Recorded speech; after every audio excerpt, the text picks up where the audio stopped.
Welcome to the Fit and Fresh Life podcast, where together we'll be exploring the science of you. I'm your host, Natalie Marie Collins, and I invite you to join me on this journey as we discover who it is you really are, how you're designed to operate in this world in business and life, and how to balance and understand it all through the ancient wisdom of Ayurveda and the new wisdom of human design.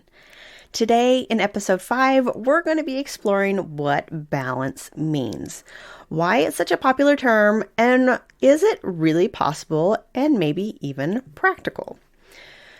Over this past weekend, my husband Lee and I took a trip out to Colorado to pick up my son for the summertime and decided it would be fun to pop over to Moab for the first time ever on our way back. Here's the thing, we didn't take our laptops or any electronic devices besides our phones, and we intentionally left them at home so we could disconnect and be fully present with our experience. This left me with a lot of thinking time. What was rattling around in my head is the idea of balance, and is it even possible? Because let's get real here. We hear a lot about balance from these seemingly perfect and beautiful yoga model type people, and it leaves me skeptical and has for a long time. Frankly, the lack of perceived realness makes me question how valid it is. So, what brought this up? Well, I'll tell you. In Ayurveda, it's all about balance. Everything I'm reading in my studies is about balance, where the imbalances are, and what to do to balance them back out.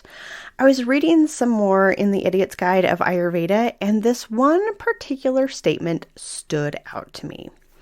It said, if you're confused about what to eat, choose foods good for the dosha where the imbalance lies. For example, if you're cold and bloated, go for the Vata guidelines. If you're hot and acidic, go for the Pitta guidelines. If you're overweight and heavy, go for the Kapha guidelines. Now, this statement left me feeling a bit baffled. So, what? That's it? I thought, you mean to tell me there's an entire 5,000-year-old system that focuses on the science of where imbalances show up and how to balance them? Is it really this simple? So the exploration of my perception on this is what I thought about for the whole 3 days while we were driving through the beautiful scenery of mountains and desert. And here's what I realized. Being in the desert, there is this natural instinct that I become very aware of. And that's the awareness of water and really like where it is. The desert can zap the moisture out of your system faster than any other place I've been to. And this creates a thirst in the body, the body's desire for water. Why? Well, for obvious reasons, is that it's thirsty. But why? What I realized is that we are made up of 60 to 70% of water.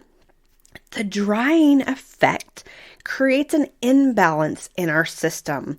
The body lets us know there's an imbalance by creating the need for water through thirst. So we have the extreme of thirst, which is one side of the sliding scale, while when we drink water, we are putting our body to the extreme from the other side of the sliding scale. Our body takes it in, assimilates it, and we become hydrated and balanced again. Here's the cool thing. Our body takes in what we need and tells us automatically when enough is enough. This is the satiation point. When we reach the satiation point, this is when the body has taken in enough to bring the body back to normal again. You won't feel normal right away because the body then goes into its digestive mode to soak up all the nutrients, but it will eventually even out as it gets assimilated into the body. So there's this ever-sliding scale of thirst and hydration. Same goes for hunger and full. The body is in a seemingly constant state of seeking, obtaining, and maintaining balance. It's only natural then that we are striving for balance. But is it possible? Well, sure it is. Just know that the process of taking in food and water, then assimilate it into the body using up the energy from that supply, and then becomes hungry again or thirsty again, is the cycle we are constantly in. So in that sense, consistent balance isn't realistic, but being in the ebb and flow for it is. Now that we talked about how water works to balance the body, let's take a look at the idea of food balancing the body, starting with the imbalances and what it looks like for each of the doshas in Ayurveda. So if you're curious about what your main dosha is, head over to fitandfreshlife.com to take the quiz. The Vata dosha in Ayurveda is described as being naturally cold, dry, mobile, and rough in energy, so they need foods that have the opposite qualities to balance them out, meaning foods that are warm, moist, dense, and oily. These foods counterbalance their Vata characteristics like dry skin, bloating, gas, indigestion, anxiety, and even insomnia. It's taught that through diet, Vatas can completely change their negative qualities and regain balance. So Vatas won't want to have foods that will dry them out even more if they are already dry. That's like sitting out in the heat of the desert and drinking alcohol. We all know that alcohol is dehydrating and will just make things worse. So then it makes sense for Vatas to have foods that aren't drying and instead help to moisturize the body, like the dark meats of chicken instead of the white meat. Now with Pitta, they are naturally hot, oily, sharp, and pungent in energy, so they need foods that contain the opposite qualities, meaning more cool, juicy, sweet, and dry foods.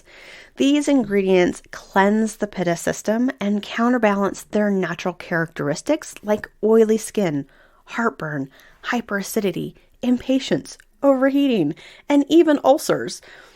Through diet, Pitta can cool their minds, bodies, and so they become more peaceful. So Pittas won't want to have spicy foods because within a few bites, that spicy heat, to say a jalapeno, only adds to the digestive fire and will quickly cause heartburn or indigestion. I know, Pittas. Those jalapenos are delicious, but if you must have one, keep it to a minimum, like maybe one bite, because you'll just cause your body to become irritated. Instead, try something like a bit of pineapple or mint instead.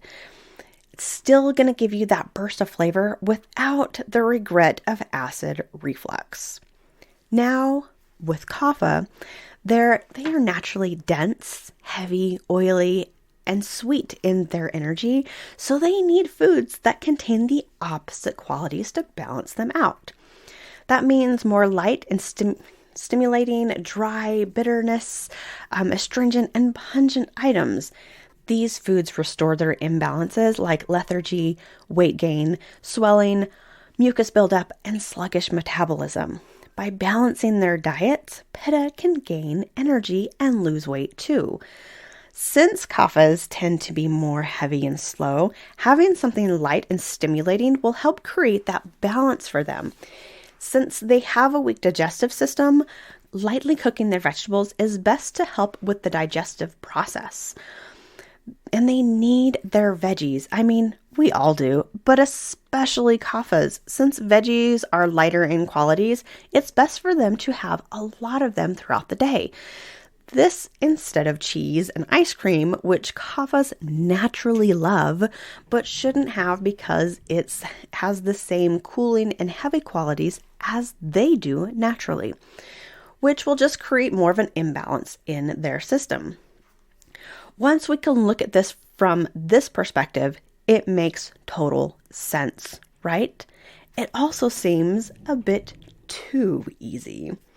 Maybe that's coming from my westernized conditioning that seems to complicate everything. But what if it really were this easy to create balance and harmony in our lives? I want to explore this more with you in future episodes because I feel there's a bit more to it now. And here's why. In part of the Ayurvedic system, there is also information about balancing the chakras. For thousands of years, we've been a 7-centered being through the chakra system. But according to human design, something happened in 1781 when the planet Uranus was discovered. Humanity began to shift from a 7-centered being and evolved into a 9-centered being. All of our chakras got an upgrade, and 2 of them split, creating the 9 centers. Because of our mutative process, we function differently from those born before 1781. So the myths, beliefs, and concepts that we created before then are now a bit more of an outdated model and no longer fully serve us. As Ra Uru Hu, the founder of Human Design, explains, before 1781, the 7-centered being was focused on strategy and being the top of the food chain. It was also conditioned to forces beyond themselves for authority, such as gods, priests, and kings to guide, rescue, and support them, as well as justifying their aggressive conquests. Since the evolution to a 9-centered being, we've begun to move away from the need for others as our authority and now have a fascinating system, our body, that is now designed to guide us through life decision by decision. Human design shows us how that works. So, what does that mean exactly?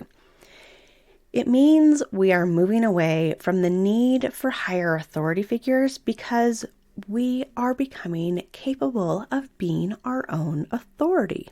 Pretty cool, huh? This also means our bodies have evolved when it comes to eating as well.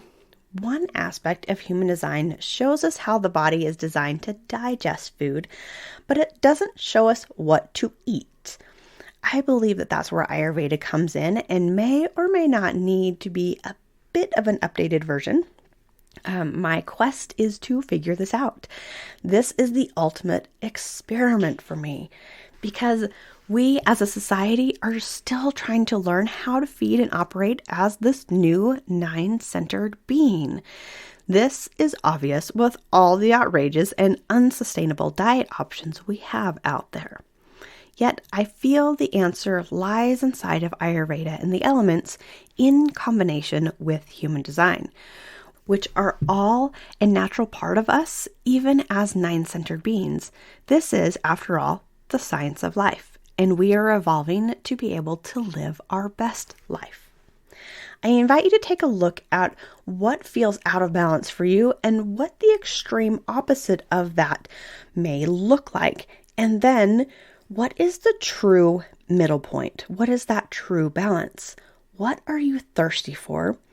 And what is the true balance between the two? Does that middle point feel good to you? Does it feel exciting? What about the extreme opposite? Does that feel good and exciting? Depending on what creates that spark of excitement for you, whether it be the middle point or the extreme opposite, play with this for a moment. Imagine what it would be like to live in that space. Who are you in that space? Who is it that you need to become to be in that space?